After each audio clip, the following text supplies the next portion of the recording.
Hi guys, welcome back. ఇవాళ ఒక మంచి పిక్కల్ అయితే మీకు చూపిస్తున్నాను. అదేనండి, ఉసిరికాయ పిక్కల్ ఎలా చేసుకోవాలో చూసేయండి. ప్లీజ్ సబ్స్క్రైబ్ చేయడం మర్చిపోవద్దు.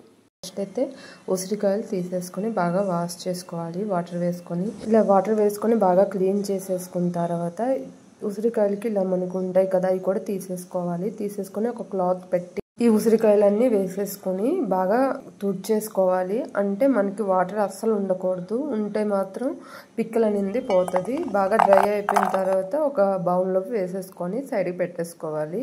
ఇప్పుడు స్టవ్ ఆన్ చేసేసుకొని ఏదైనా ఒక కడాయి పెట్టేసుకొని ఆయిల్ అనేది 200 ml అయితే యూజ్ చేసుకోవాలి. మీకు ఎక్కువ అనిపిస్తే ఫస్ట్ ఒక 100 ml వేసుకోండి. వేసేసుకొని ఉసిరికాయలన్నీ బాగా కుక్ చేసుకోవాలి. ఇంకో సైడ్కి స్టవ్ ఆన్ చేసేసుకొని మెంతులు ఒక 2 స్పూన్లు బాగా ఫ్రై చేసేసుకోవాలి.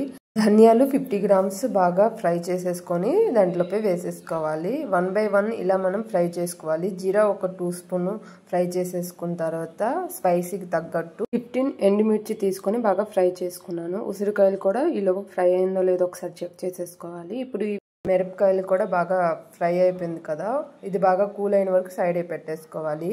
ఉసిరికాయల్లోపు కొంచెం ఇంగువ వేసేసుకొని మనం తీసేసుకోవాలి. ఇప్పుడు స్టవ్ ఆన్ చేసేసుకొని కడాయి పెట్టేసుకొని ఆయిల్ తక్కువ వేసుకున్న వాళ్ళు ఒక 100 grams వేసుకొని తెల్లుల్లి 25 to 50 grams తెల్లుల్లి వేసుకోవాలి. కరివేపాకు కూడా వేసుకోవాలి. చల్లగా చేసుకుని మిక్సీ పట్టేసుకుని సైడ్కి పెట్టేసాను. బాగా ఫ్రై అయిపోయిన తర్వాత నెక్స్ట్ మనం ఒక ఎండుమిర్చి వేసేసుకొని స్టవ్ ఆఫ్ చేసేసుకొని ఉసిరికాయలు మిక్సీ పట్టుకున్న పొడి కూడా వేసేసుకోవాలి. ఇది వేసేసుకున్న తర్వాత సాల్ట్ అనేది టేస్ట్కి తగ్గట్టు చూసుకొని వేసేసుకోండి. మన క్వాంటిటీ అన్ని నేను కింద డిస్క్రిప్షన్లో మెన్షన్ చేస్తాను, చూసేయండి. ఇలా మొత్తం బాగా కలిపేసుకొని ఓవర్ నైట్ మూత పెట్టి ఉంచేసుకోవాలి. నెక్స్ట్ డే మార్నింగ్ సరికి మనకి పిక్కల్ అయితే రెడీ అయిపోద్ది. చాలా చాలా టేస్టీగా టెంప్టింగ్ గా ఉంటది. డెఫినెట్ గా ఇంట్లో ట్రై చేయండి. నాకైతే పర్సనల్ గా చాలా బాగా నచ్చింది. మీకు ఈ రెసిపీ నచ్చుతుందని అనుకుంటున్నాను. నచ్చితే కింద కామెంట్ చేయడం మర్చిపోవద్దు. ప్లీజ్ లైక్, షేర్, సబ్స్క్రైబ్ చేయడం మర్చిపోవద్దు. Thank you.